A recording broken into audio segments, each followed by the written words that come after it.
Bueno, buenas tardes a todos. Este es el espacio de la reflexión. Por lo tanto, vamos a tener tres protagonistas compartiendo su mirada y seguramente esto que es la reflexión, ¿no? A esta hora. Entonces yo le pido a Ana Castellani que vaya subiendo y se acomode aquí en estos sillones reciclados, muy bonitos. Ana es investigadora de la Universidad de San Martín y obviamente dentro de la estructura de CONICET. Invitar también a Lucas, Nicolás Lucas, que está en el Instituto Interamericano para la Investigación del Cambio Global y es asesor temático del Grupo de Trabajo de Desarrollo Sustentable de la Red de Acción Política, la RAP de Argentina. Y finalmente a Eduardo Martín, que también nos va a acompañar. Eduardo es fundador y director general de Junior Achievement. Así que un gusto que estén aquí esta tarde. No se enreden con las remeras verdes ni con el té. Y si me dieron un micrófono, no sé dónde lo dejo. Político cómodo. No importa, vamos con este. Si les parece, la idea es que vamos a hablar de sustentabilidad, ¿no? Entonces, yo creo que estaría bueno que empecemos por lo que ya tiene el micrófono ahí. Eduardo, vos tomás este. 5 minutos, que cada uno dé su primera reflexión o punto de vista sobre sustentabilidad y gestión responsable, ¿no? ¿Querés, Ana? Hola, buenas tardes a todos. Gracias por la invitación. En realidad, en la Universidad de San Martín nosotros estamos investigando hace muchos años, más que el tema de la responsabilidad social empresaria, el papel del empresariado en los procesos de desarrollo. Creo que el aporte que podemos hacer en esta conversación, que igual en esta teatralización se vio palpable, es el tipo de fragmentación que existe dentro del empresariado y a su vez el grado de compromiso que ese empresariado tiene en la construcción de un proceso de desarrollo nacional y sostenido que permita que no solamente se enriquezcan las empresas, sino que también se logre un proceso de acumulación sustentable a nivel nacional. Y era muy gracioso, digo, para mí, de toda la escenificación hay varias puntas como para arrancar, pero me pareció muy interesante la cuestión más vinculada a la relación que los empresarios mantienen con el Estado y en qué medida esos empresarios se ven a sí mismos como actores fuertes en la construcción de un modelo de desarrollo y en qué medida ellos mismos inciden en la construcción de capacidades institucionales, estatales, en sus prácticas cotidianas. O sea, reflexionar sobre cómo el accionar de los empresarios contribuye o no en la construcción de capacidades institucionales, que suelen ser el argumento que recurrentemente aluden muchos de los empresarios, no todos, pero especialmente los más grandes, para justificar por qué no hay una reinversión de utilidades sostenidas o por qué no hay un uso responsable de los recursos o un uso responsable o una promoción responsable del consumo. Entonces ahí me parece que en esta teatralización se vio con claridad cómo en la lógica microeconómica elemental de la empresa, de la obtención de las utilidades como principal función, se pierde de vista la función que tiene el empresario a nivel social que excede la responsabilidad social empresaria. O sea, por lo menos desde mi punto de vista, no tiene que ver solamente con calmar conciencias haciendo planes de RC periódicamente o pretendiendo blanquear la cadena de valor, sino realmente asumir el compromiso de que son los actores centrales en cualquier economía capitalista para lograr el desarrollo de una sociedad. Y que me parece que la historia argentina de los últimos años, de las últimas décadas, varias décadas, están dando cuenta de que ese proceso no se está cumpliendo. Y cuando uno estudia la argumentación de los grandes empresarios en torno a por qué eso no se está cumpliendo, se habla siempre del Estado y de la inestabilidad macroeconómica como razón.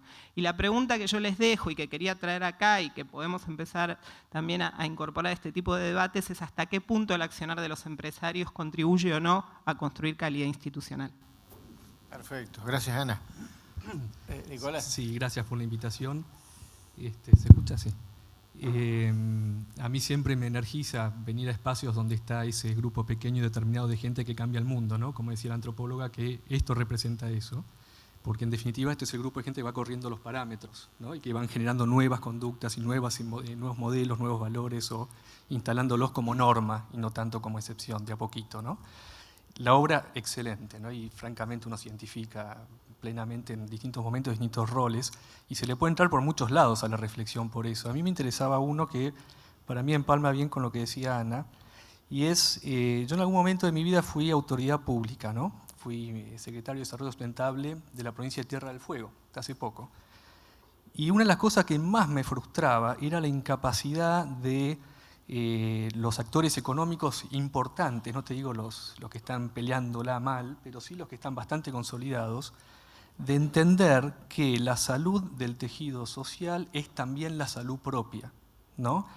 Esa falla es como que no terminaban de internalizarlo, por ahí de la boca para afuera se decía, pero después en los hechos no ocurría, y de entender lo que de verdad es así, es concretamente así.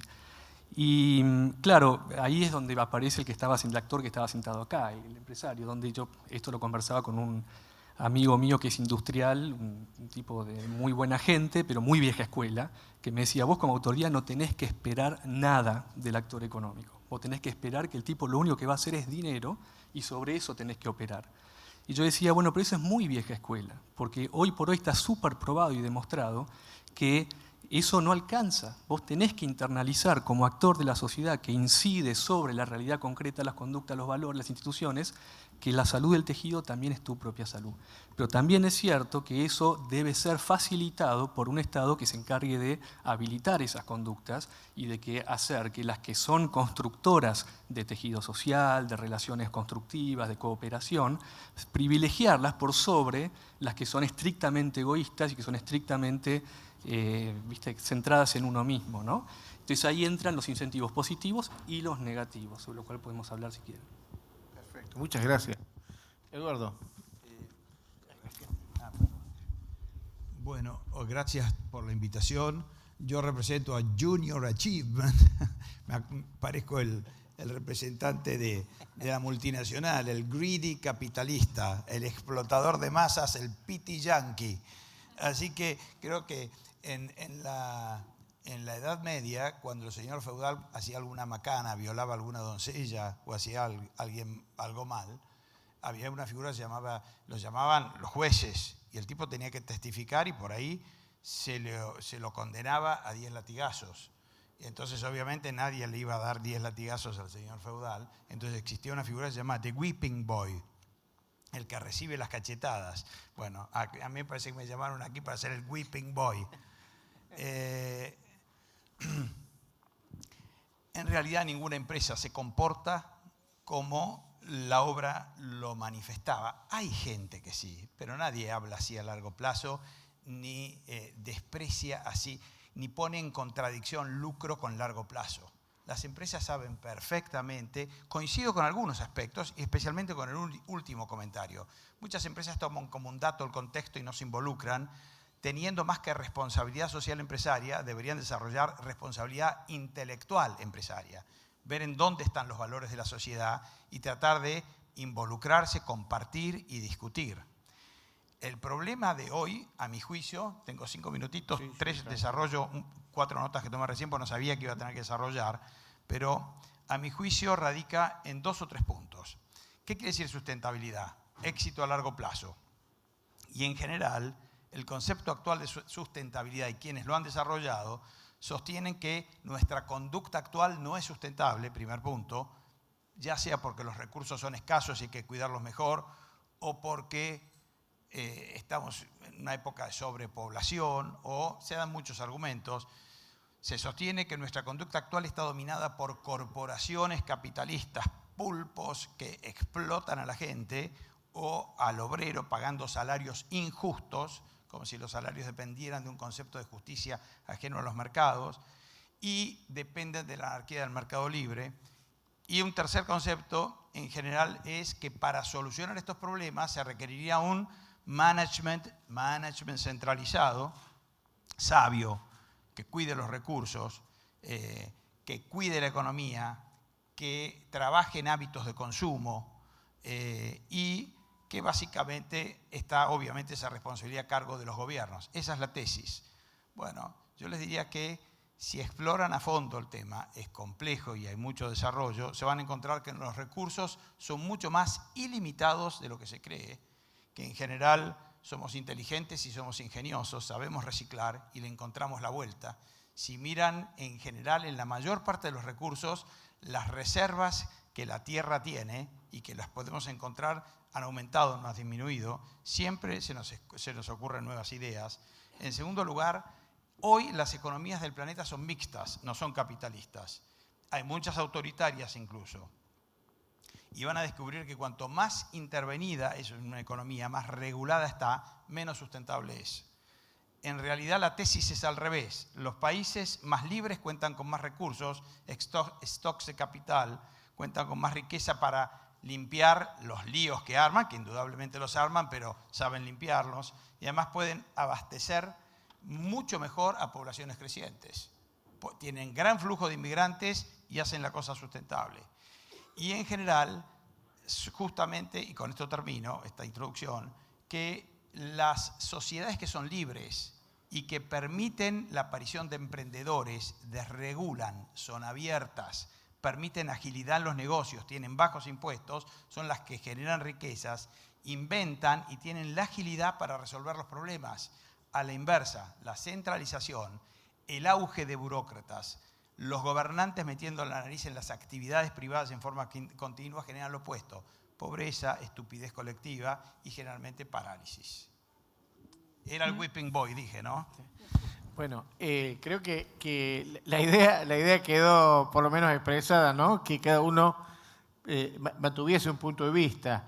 La idea es que vamos a invitarnos a reflexionar, daría para debatir y esto sería fantástico si tuviésemos más tiempo.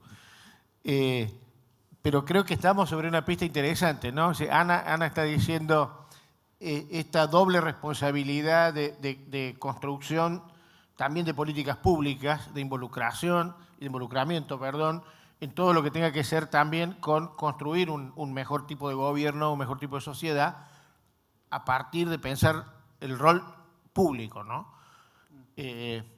Nicolás nos tiraba también la idea de esta ida y vuelta, ¿no? En base a este razonamiento de una matriz antigua, ¿sí?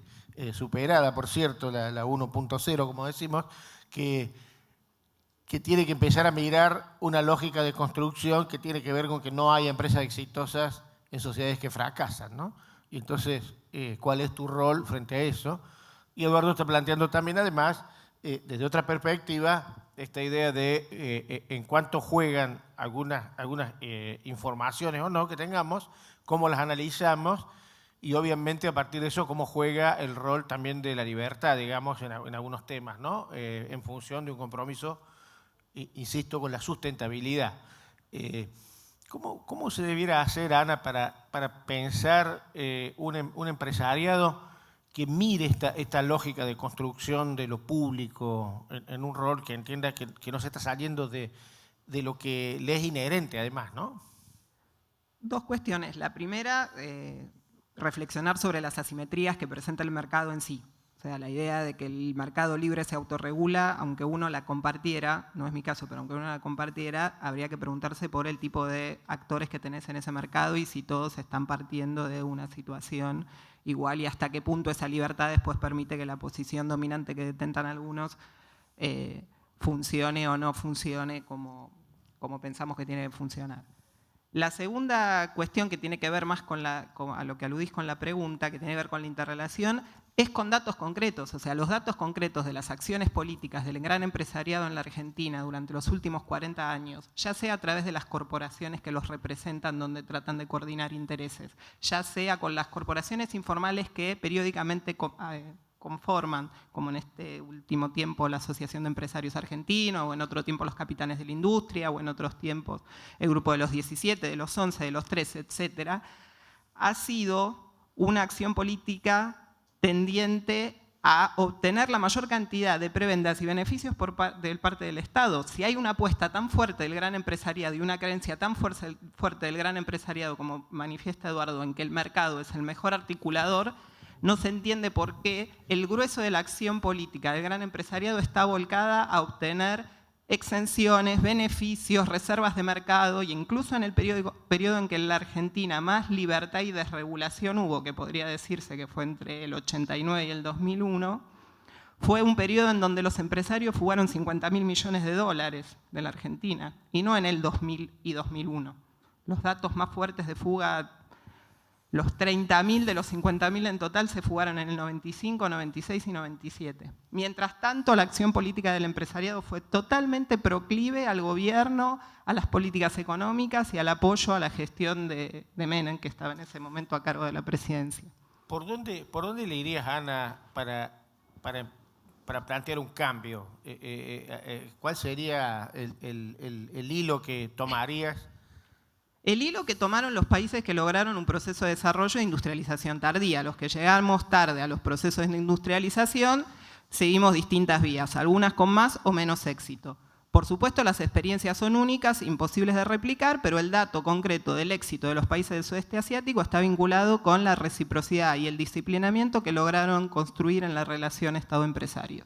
La idea de fijar metas en común, de establecer canales institucionales de diálogo que sean periódicos, que sean constantes y que en última instancia sea el Estado el que tenga que sancionar a aquellos que no cumplen con las metas comprometidas. Yo creo que abriendo canales de diálogo institucionalizados, públicos fundamentalmente, transparentes en el sentido que la información circule sobre este tipo de metas comunes y una discusión sobre el modelo de desarrollo que tenemos, vamos a poder construirlo. Pero el tema es que hay que asumir que la responsabilidad no está solamente en uno de los dos actores de la relación, sino en los dos actores de la relación, y que además uno de esos actores, que es el actor empresario, está fragmentado, es heterogéneo y tiene intereses diversos. Sí, lo cual va al tema de la ausencia o no del Estado, el rol que juega, la debilidad o la fortaleza con la que juega. Yo estoy convencido de que si vos no tenés instituciones sólidas, una cancha bien marcada y sólida, sostenida por un Estado, vas a dar lugar a cooptaciones oligárquicas, vas a generar ese tipo de dinámica que en realidad no construye. Y no estoy tan convencido de que sea una cuestión de modelos, ¿viste? De que haya que crear el modelo que nos va a dar sustentabilidad.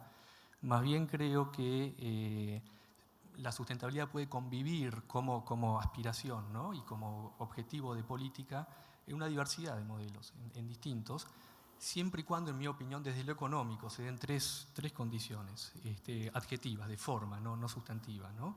Una es que haya coherencia entre las políticas. Vos no podés tener el logro de objetivos sustentables si tu política comercial contradice tu política ambiental, que contradice tu política social. Eso no funciona, y es especialmente para la Argentina lo que voy a decir esto, ¿no? La segunda es estabilidad.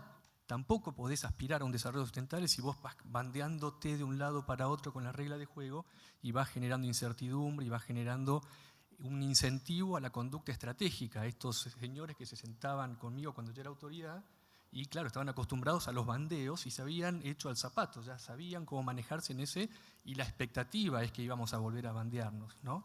Y la tercera es que haya tasas de descuento bajas, o sea, una sociedad donde las queremos todas ya y ahora, con unos niveles de retorno sobre inversión gigantescos, y ya tampoco, no da. Eso básicamente lo que significa es descontar a las generaciones futuras, es decir, mis nietos no existen, ni mis nietos ni hablar, ¿no? Yo creo que esas tres cosas adjetivas están faltando en la organización de la economía argentina y en alguna medida de la sociedad, y que a la medida en que eso no logre resolverse, empezar a hablar de los temas sustantivos quizás es para otro día, ¿no? Antes tenemos que entender que hay cualidades adjetivas que si no se dan es muy difícil el desarrollo de políticas de desarrollo sustentable.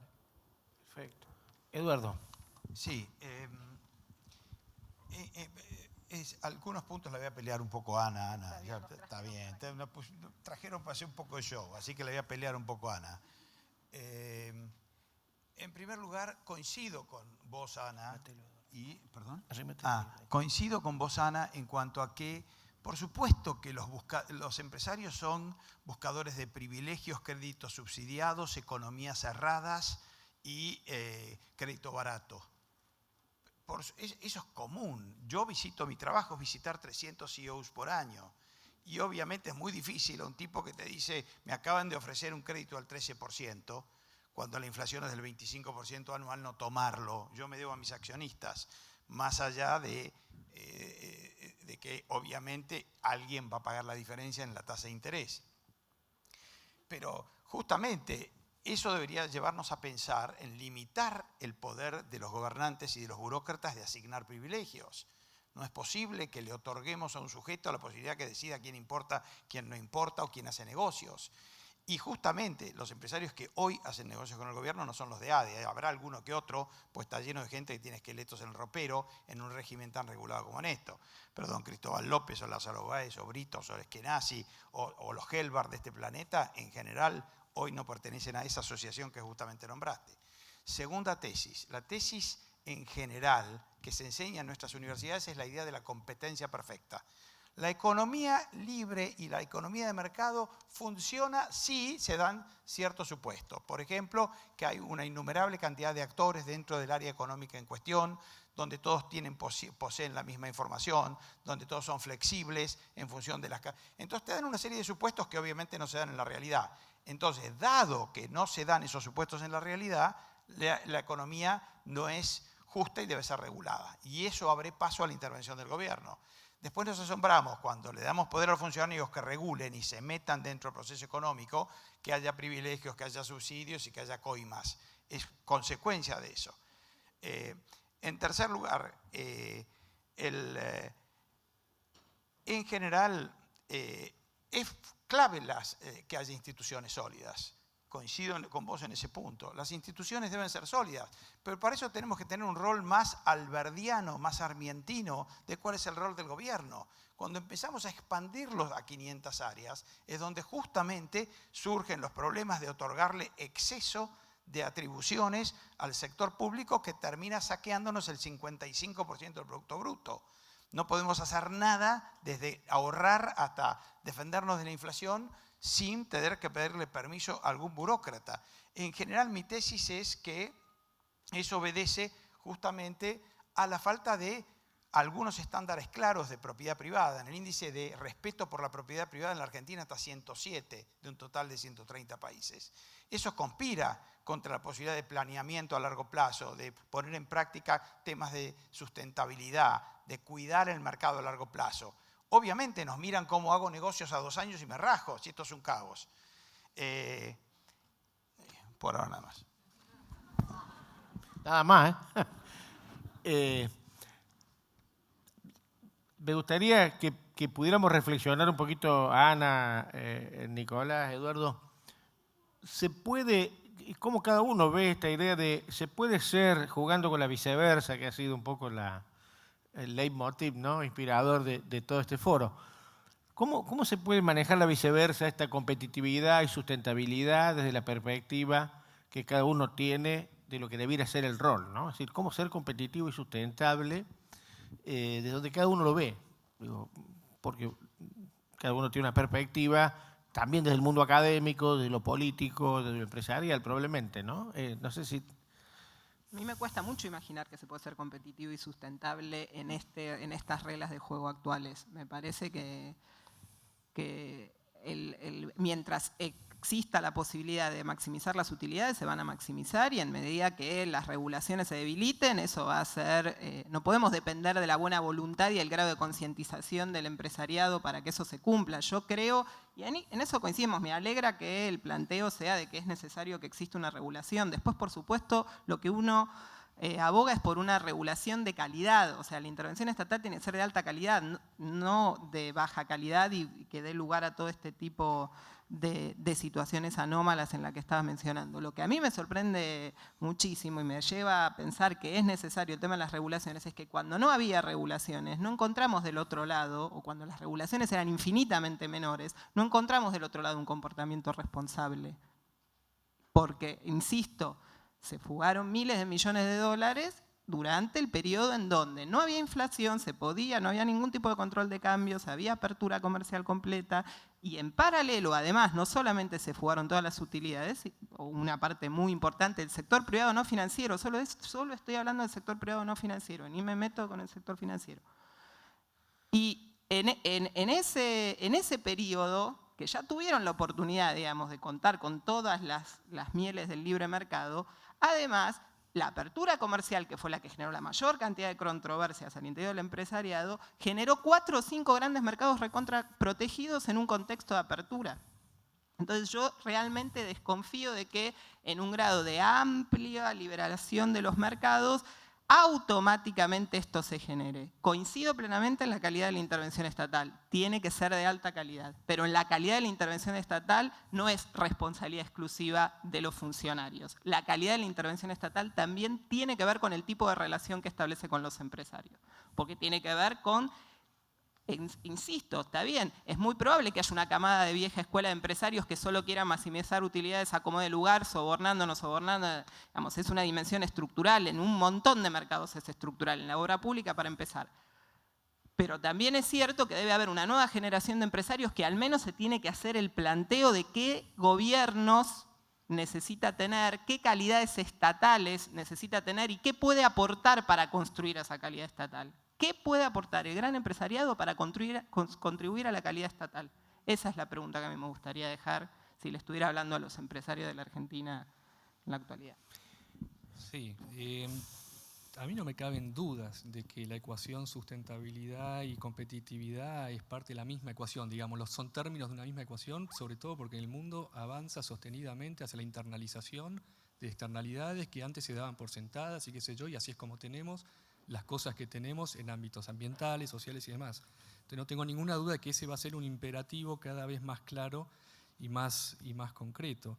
Ahora, en un nivel más macro, es interesante la discusión y quizás en los términos que vos lo ponés, en un país donde invariablemente las propuestas de política económica están apoyadas en los recursos naturales. O sea, vos empezás a hablar, tenés el tema industria contra sector primario de la economía, una disputa histórica, qué sé yo, con respuestas distintas de política para resolver esa cuestión, pero a donde vas a ver dónde están puestas las esperanzas para el dinamismo económico, el crecimiento, la generación de riqueza y qué sé yo, terminás o en vaca muerta, terminás en la soja, terminás en un montón de recursos naturales. Y eso hace al perfil de la economía que se está imaginando, y esto atraviesa sistemas políticos o ideas políticas. Esto es Venezuela y esto es Chile, ¿no? Y la Argentina, no tiene que ver con la posición política.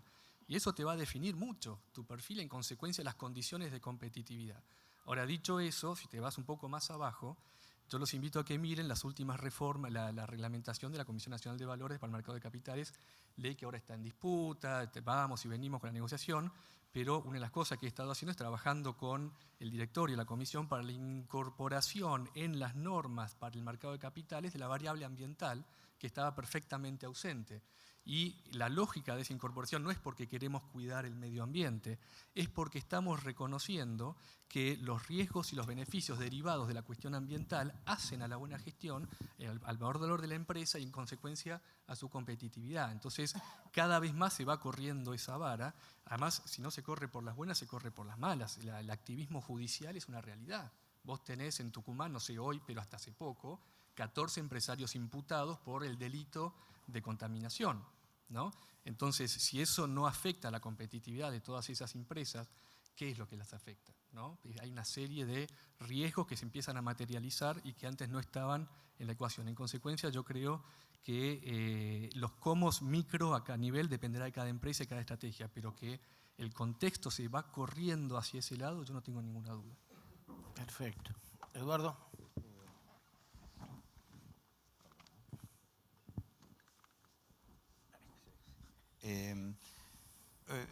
Algunos puntos un poco sueltos. Respecto, en general, si se puede ser competitivo y se puede ser sustentable, sí se puede. En general, si hay un buen poder judicial, y yo en mi curtiembre estoy tirando y vertiendo aguas al riachuelo servidas, cualquier ciudadano que se ve afectado porque vive a media cuadra del riachuelo y dice, el río es un espacio común, y por lo tanto esa empresa está afectando mi derecho a poder respirar, no lo que estoy respirando, este huevo podrido, y eventualmente a disponer o poder meterme en un kayak y o un botecito y salir con mis hijos a pescar por el riachuelo. Cualquier poder judicial independiente puede sancionar a esa empresa y decirle, señor, el río es de todos, usted no puede vertir los desechos allí. Hace 50 años que eso está siendo denunciado y los gobiernos en ese sentido no aplican la ley porque tenemos un poder judicial leve. Yo no apoyo el intervencionismo, apoyo un poder judicial que respete los derechos de las personas, a la vida, a la propiedad, al derecho a la búsqueda de la felicidad. Si hay espacios comunes, son espacios comunes. No podés dejar los excrementos de tu perro en la calle porque convivimos todos allí. Entonces, esas normas tienen que aplicarse. En general, el sistema de precios prevé el futuro. Nadie arma una empresa para que mañana no tenga un producto para qué servir. En general, van invirtiendo a largo plazo, las empresas van previendo eso y además saben las consecuencias de lastimar al consumidor o hacer cosas indebidas, porque así como ganaron créditos sirviendo al consumidor 30 años decentemente, se mandan una macana y desaparece la empresa. Hay numerosos ejemplos de empresas que han hecho macanas y desaparecen de un día para otro. El mercado es muy complejo. Lo que necesitamos es un poder judicial bueno. Para pelear lana y no perder la costumbre. No es nada personal lana, pero sencillamente son discusión de ideas. El tema de si fugaron millones de dólares. En un contexto con una paridad fija dólar-peso, como eran los años 90, vos, para poder mantener una moneda honorable, eso requiere que no tengas déficit fiscal. Y al turco le gustaba gastar. Lo único que no podía imprimir dólares, entonces se endeudaba. El flujo de dólares que venía al país por la ley de convertibilidad obligaba al Banco Central a imprimir pesos. Esos billetes metidos dentro de la economía inflaban los precios internos y te provocaban un caos tremendo. Con un dólar fijo, precios internos disparándose, evidentemente ibas a tener fuga de capitales. ¿Eso es mercado libre? No. ¿De qué origen era el turco? Era peronista. Y como buenos muchachos les gusta el populismo en general y les gusta gastar. ¿Frenó a los gremios? No. Los gremios siguieron allí firmes. ¿Se modificó la ley de contrato de trabajo? No. Estuvo muy lejos de ser un régimen de mercado y de apertura. Hubo algunas privatizaciones no desreguladas, sino dando privilegios por sectores. Eso no es mercado libre. Por último, respecto a los recursos naturales, sin duda, en un contexto donde las multinacionales pactan con los gobernadores las regalías y hay numerosas cuentas abiertas en Suiza, en ese contexto necesitas que alguno meta la nariz y diga, che, ¿qué clase de negocios es esto? Y obviamente la gente mira de afuera, como de golpe, dentro de su pueblo, que descubrieron yacimientos extraordinarios, las calles siguen siendo de tierra. Entonces vas a Rincón de Sauces y exactamente lo mismo que hace 40 años, no evolucionan los pueblos. Y te asombras y decís este capitalismo salvaje. Pero en Texas o en Houston el proceso no es así, porque el tipo que descubre en su parcela un poquito de gas, pacta directamente con la empresa y él se hace millonario. Todos vieron JB, o no me acuerdo cómo se llama esa serie. El subsuelo está privatizado. El que encuentra, acá en la Argentina, no hay privatización de recursos nacionales. O es de la nación o es de las provincias. ¿Quién lo ve? El presidente de la nación, que lo usa para hacer estatuas o para viajar a las Seychelles, o el gobernador de turno que arma obras faraónicas o pone fútbol para todos. La gente no lo ve, la ve pasar de afuera. ¿Es culpa del mercado libre? ¿Qué mercado me hablan? Acá los que manejan los recursos no son los argentinos, los manejan los gobernantes. Por eso la importancia y la expectativa es la importancia de estas discusiones, de este foro que realmente lo felicito, es fortalecer la sociedad civil, discutir estos temas, acorralar a los políticos. ¿Para qué? Para que no nos puedan saquear, ni puedan degradar nuestros recursos. Siempre es un desafío para los argentinos, ¿no? Tenemos un pasado que nos pesa y por ahí creo que nos lleva la cabeza para atrás y no nos permite mirar para adelante. Vamos a suponer que todos los que están acá son del futuro y yo les propongo que hagamos una ronda de 2 preguntas cortas como para cerrar, ¿sí? En todo caso cambiamos el orden. La primera, vos que, Eduardo, decís, yo visito 300 CEOs de compañías por año en la Argentina. ¿Hasta dónde la viceversa, competitividad y sustentabilidad está permeando esta idea? El empresario argentino mira como mira el empresario internacional, mira el contexto y está mirando Uruguay, está mirando Chile, Paraguay, está mirando Turquía. Dicen, a ver los datos de este país, ¿cuánta inflación hay? ¿Cuáles son? Y en base a eso no se involucra. Yo estoy creando un foro que no se llama responsabilidad social, sino responsabilidad intelectual empresaria, diciéndoles, muchachos, ¿cuánto vale tu empresa hoy? 900 palos. ¿Cuánto valdría en un marco jurídico adecuado, donde se respetan las leyes, donde 9.000? ¿No te das cuenta la importancia que tiene que te involucres en desarrollar instituciones y que esto no dependa de 4 funcionarios, sino que tengamos reglas claras de largo plazo? Y sí, bueno, pero no, básicamente hay que invertir en este tipo de cosas. Cada uno de estos empresarios, en general, si yo les tengo que señalar un defecto, es que miran el corto plazo y miran las reglas, se adecúan a ellas. Entonces, el punto es, bueno, si estas son las reglas de juego, pero vos no tenés ningún rol en incidir en cómo tienen que ser las reglas de juego, agachás la cabeza así y aplaudís y te pones de pie cuando entra el funcionario a la sala porque te lo ordena.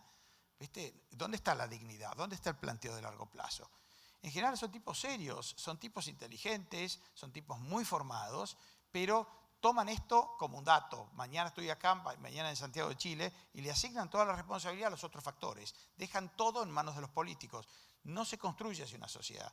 La sociedad se construye desde las ONGs, desde cada individuo que le tiene que dedicar al país 1 hora por día, meterse en Facebook, discutir, insultar, gritar, pero tienen que participar, y desde las mismas empresas, que obviamente no pueden mirar los mercados en forma, no, yo no me involucro, yo hago esto y en el corto plazo. No, tienen que involucrarse a largo plazo.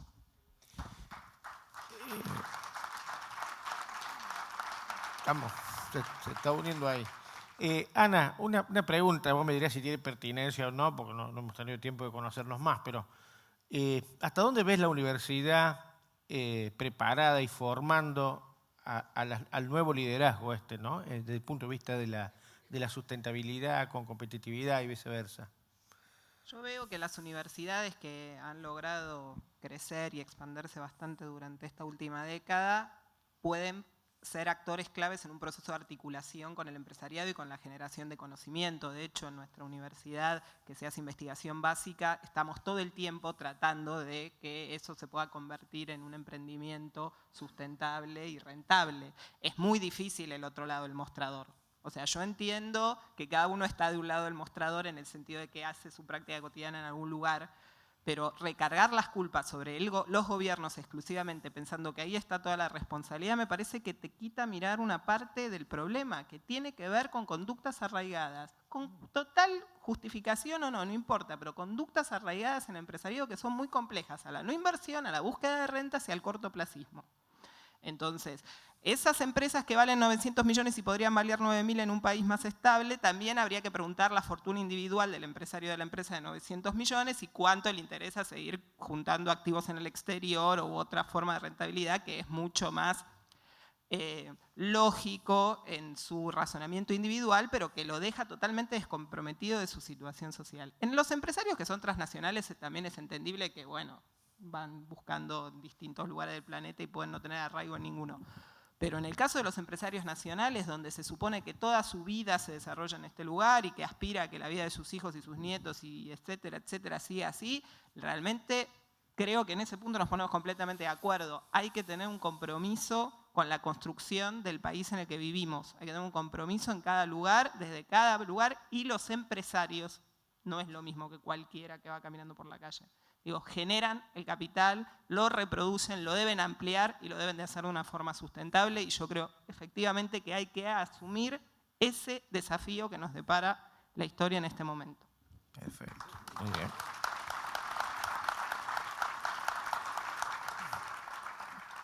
Vos sos asesor de la RAP, y la RAP cumple una función interesante, ¿no? ¿Cómo ves el tema de la sustentabilidad, competitividad, viceversa, dentro de las diferentes generaciones de políticos que uno podría mirar en la Argentina, independientemente de los partidos? Sí, ojo, la RAP es una red de acción política que nuclea a políticos de distintos partidos que están empezando a generar lazos y vínculos de confianza y puntos comunes de coincidencias básicas. En esa medida es un grupo autoseleccionado, ¿no? Hay que ver cuán representativo la generalidad es y estando completamente de acuerdo con lo que ustedes están diciendo, porque estamos diciendo lo mismo, hay que tejer. El capital social es una de las variables que están fallando. Acá también es cierto que político, empresario, en alguna medida puede ser una distinción ficticia, porque son parte de una misma sociedad y el político no sale en un repollo, el empresario tampoco sale en un repollo, y bueno, y ahí nos toca negociar, nos toca dialogar para construir esas cosas. Ahora, si uno tomara como representativo ese grupo de políticos, te diría que en buena hora, porque ¿qué pasó? Están discutiendo ahora acuerdos básicos para el tricentenario, le llaman. Es decir, bueno, a ver, pasó el bicentenario, vamos por los 300 años de independencia. ¿Cuáles son las agendas básicas comunes? Si están hablando de educación, de infraestructura. Cuando llegaron a economía, dijeron, no vamos a hablar de economía, tenemos que hablar de desarrollo. Y no solamente desarrollo, tenemos que hablar de desarrollo sustentable, ellos mismos, ¿no? Lo cual significa, para uno es esperanzador en el sentido de que un grupo de personas cuyo día a día es la puja política, le centró en la cabeza de que economía, crecimiento no es igual a desarrollo y que desarrollo no es igual a un desarrollo sostenible. Entonces, lo que está pasando es ahí donde se me llaman a mí, o sea, llamaron a una serie de economistas para asesorarlos desde la economía más dura y pura, y incorporaron esta mirada de la sustentabilidad para ver, bueno, cómo mechamos una con la otra. Y es muy interesante porque no es una cosa obvia cómo en un debate político vos metés el tema de la sustentabilidad, porque por definición es muy amplio el tema de la definición de sustentabilidad. Entonces, ¿cómo haces para acotarla y le encontrás un punto de inserción? Y ahí es donde vamos llegando a, bueno, ¿cuáles son las condiciones que hacen que se posibilite un desarrollo sustentable? Entonces, uno ojalá cunda el ejemplo de este tipo de grupo de políticos. Yo creo que son más los que sí que los que no. O sea, por alguna razón nuestra sociedad visibiliza más lo malo que lo bueno. Dios sabe por qué, pero a todos nosotros nos toca andar por la vida, escarbás un poquito en la sociedad y es muchísimo más lo mejor que lo peor que encontrás, pero mucho más, en todo ámbito, ¿no? Y en la política también. Así que uno tiene la esperanza de que, bueno, estos foros y estos discursos y estas normas que tienen que ir emergiendo vayan, digamos, privilegiando y haciendo más visibles los aspectos constructivos que los aspectos más negativos, que son los que uno está un poco cansado de ver todos los días, ¿no? Perfecto. Ustedes van a tener la última palabra. Bien, gracias. A Nicolás. Ustedes van a tener la última palabra. Yo les pido que la piensen. ¿Con qué palabra unirían sostenibilidad y juventud? Porque creo que el desafío es de acá para adelante, ¿no? Sí. Una palabra para unir sustentable o sostenible, lo vamos a tomar como sinónimo, y juventud o nuevas generaciones, ¿sí? Mientras la piensan, una sola para hacer el puente. Yo cuando escuchaba esto pensaba en una charla que en un momento dado tuvimos con Oded Grajew, un grupo de argentinos que estábamos charlando con él cuando él era asesor de Lula. Y Oded, para los que lo conocen y para quienes no también, digo, Oded ha sido el creador del Instituto Ethos, junto con otros empresarios, pero a su vez alguien que apoyó mucho la idea de la llegada del partido del PT, en este caso al gobierno. Entonces, bueno, como buenos amigos, bueno, que aprovecha una vez que llegó al gobierno es ir a reír tele acá, porque se le dio vuelta la morocha después que la piropio, y ahí tendría que hacer cargo. Entonces hacía poquito que estaba.